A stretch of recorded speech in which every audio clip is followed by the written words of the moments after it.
Here I am making a video of a staple food that I eat the entire winter. That is lentil soup. Now this particular lentil soup recipe is special. It's special because where are my ingredients? Right here.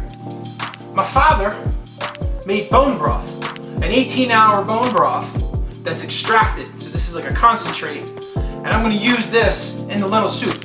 90% of the time when I make lentil soup, I don't put any meat in it whatsoever. It is purely a vegetarian fare, but he's got some meat and this is bone broth. So we're gonna use it this time. Another ingredient that I use that I don't normally use, but I had it in the refrigerator and I didn't want to waste it. I had some squash, some yellow and green squash, and it was gonna go bad, so I figured I'll throw that in there too. Why waste it? On the plate over here, or on the cutting board, but I have the carrots, I have onions, and I have celery, and I have garlic. I like garlic on mine as well. So what we're gonna do, and the reason why I have this set up is I have an Instapot that I can pressure cook this soup in, which will be done in about a half hour. If you don't have an Instapot, you can cook it on a normal pot. Just let it simmer for 2 or 3 hours to get all those flavors married together. One of the things that I like about the Instapot is that it has a saute feature. So I like to sweat all the vegetables before I go into that pressure cooking sequence. That's it kicking on right now. So I'm gonna put a little bit of olive oil in the Instapot. We're gonna let it get warm, and then I'm gonna put my vegetables in. What I'm gonna try to do, I didn't organize this super well. I'm gonna put my carrots, my onions, and my celery in first. I'm gonna leave the garlic and I'm gonna leave the squash for last because they're soft and I don't need to. I want them to cook at different rates. But when it goes in the pressure cooker, everything's gonna get real soft. And I'm also going to soak my lentils right now while this thing heats up. And again, just to make sure there's no bugs and whatnot in the bag.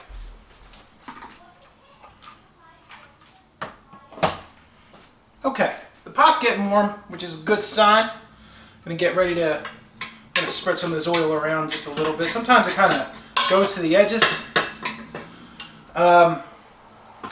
By the way, I'll zoom in on this. I like this Gourmet Collection Spice Blend, smoked paprika, garlic, chili, and chives. I put this in everything. I put this in like every soup that I make. So, big fan of that. If you have an opportunity to get that, you can buy it on Amazon. So that's going to be a big component in this. So one of the reasons why I like to sweat the vegetables, I like to salt them when I'm cooking them. And I feel like it extracts the flavors a little bit better.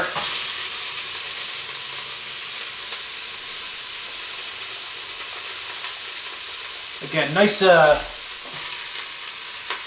benefit of the Instapot is that you have that saute feature. You can sweat the vegetables before you go in the pressure cooker mode. I think that does help you extract the most flavor. Again, we're gonna leave the squash and the garlic for last, just because it's more gentle. I'm gonna use a little bit of sea salt again to start to extract the flavors in this. Do a little stir. This table's probably is not a great table to cook on, by the way. I'm also going to give a little shot of my seasoning mix. Just a little something or something. Sometimes with modern cooking with these Instapots and whatnot, I think people feel a little too comfortable throwing everything in a pot, setting it, and letting it go. I mean, it is convenient, and there's nothing wrong with convenience. But the problem is you don't let the flavors mingle and marinate. The other thing is, even though I'm doing all this extra work with the sautéing, which the pressure cooker makes it not necessary per se, tomorrow this soup is going to be way better. When you let a soup or a chili sit overnight, a couple days, it's so much better. I mentioned that I am using my father's bone broth. I do tend to use beef broth. I feel like lentils and beef broth go together nicely. But again, if you're a vegetarian, you don't need to do that. You could just use a vegetable stock. You could just use water and let all these vegetables cook down if you wanted to. So whatever your preference is, this is a very flexible recipe. Like I said, I'm just throwing in vegetables that I have laid around the house. So it's all good. We're gonna let that cook down. I'm gonna open up cans of Rotel, tomato, and jalapeno. I like to put that in this soup. It gives it a nice little kick.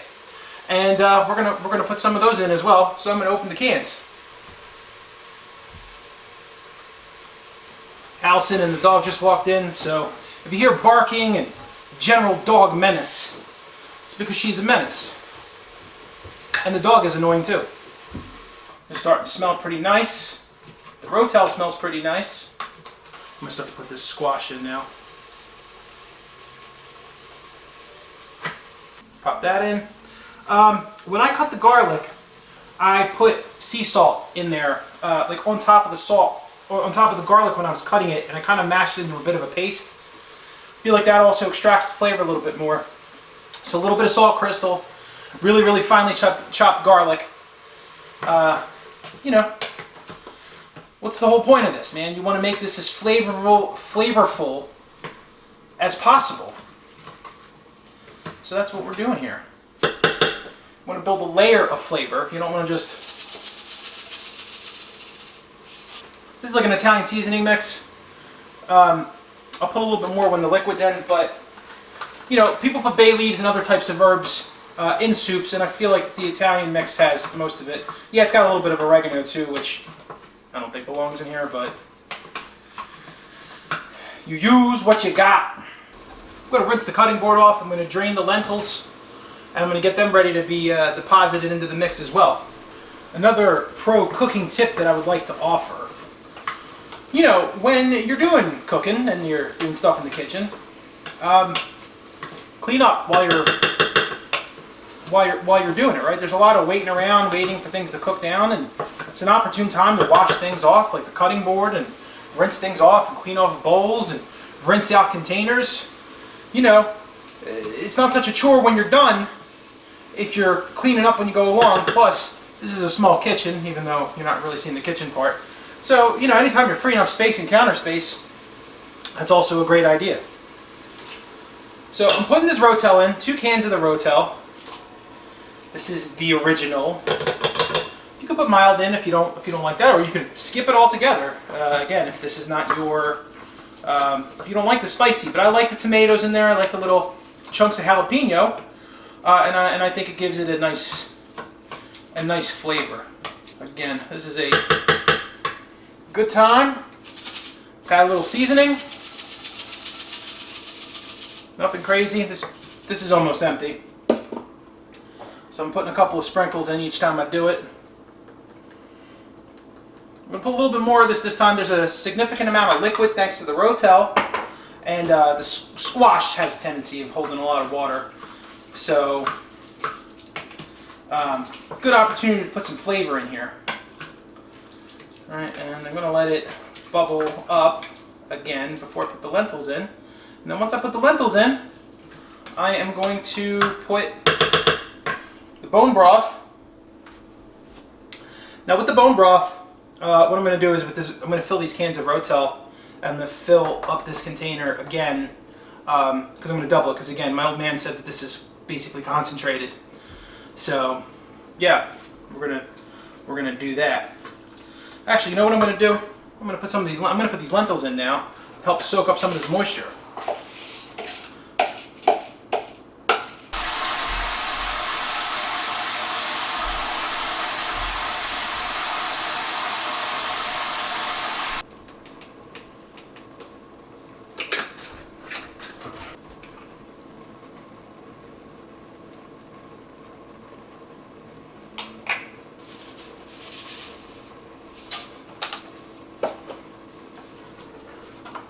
Alright,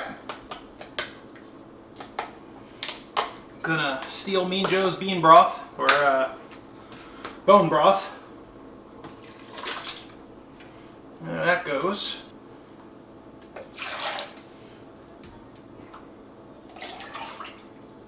You know, the reason why I do this, you don't want to lose any flavor, right? There's still some flavor and some juices left in the cans.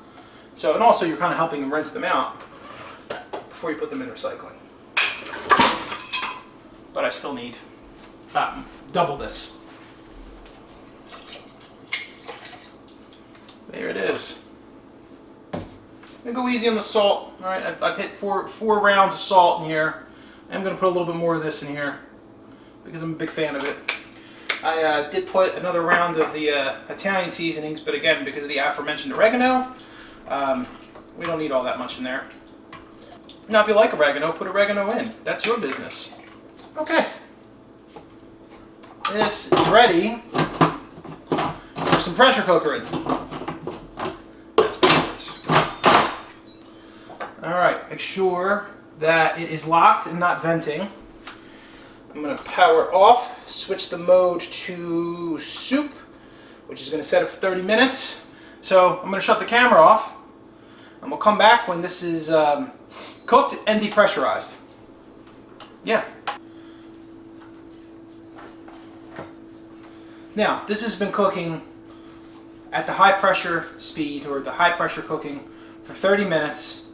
I let it decompress for about 15 minutes, and then I pulled the manual and let it steamed out because it's getting kind of late. It's already 7 o'clock, so this has been cooking. This cooking process has gone over an hour, but as you can see, there's not a lot of actual work. All right. I think I'm going to move the camera so you can actually see what's going on here. There it is. Nice old bowl of steaming deliciousness.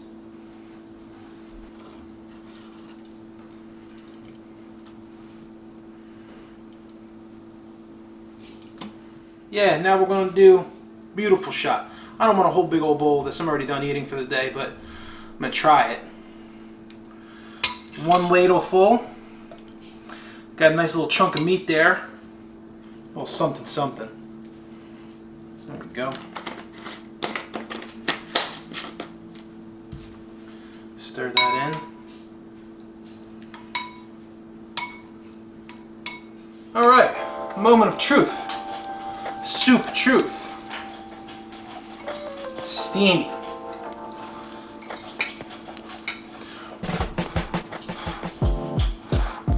I don't want to blow steam at the camera.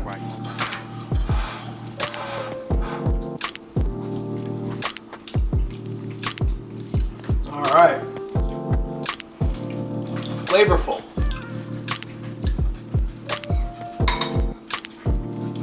You definitely taste some of the spice of the jalapenos, but the fat of the chunks of whatever the hell meat my father put in here.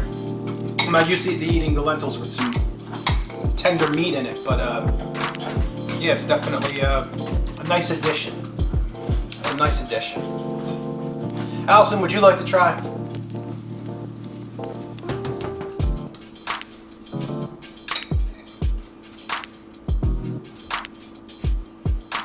That's really good. It has a nice kick from the jalapenos, but I like the bone broth with the beef in it. Excellent.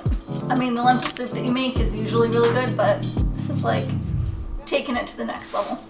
My father's gonna feel like he's 100% responsible for He's definitely gonna take all the credit for the soup being good. He's gonna be like, it's my broth, I made it, that's what makes the soup delicious, Joey. It was nothing that had to do with you. Looking forward to eating the soup this week, Allison? I am, with some biscuits. All right. Lentil soup, the end. All right. That's good.